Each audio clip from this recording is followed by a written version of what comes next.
Hello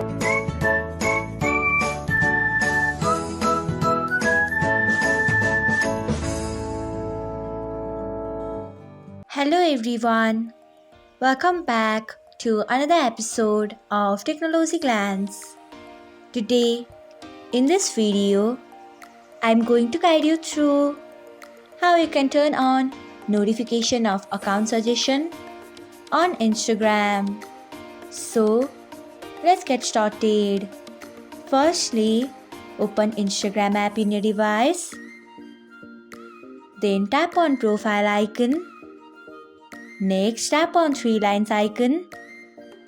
After that, tap on settings and privacy. Then tap on notifications.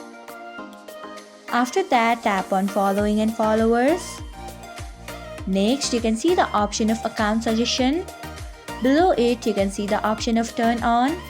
Tick on turn on by tapping on it. So, this is how you can turn on notification of account suggestion on Instagram. Thanks for watching. If you found this guide helpful, we would love it if you hit the thumbs up button below. We upload great new tech tutorials like this one every day. So do not forget to subscribe to our channel and hit the bell icon so that you'll never miss another update.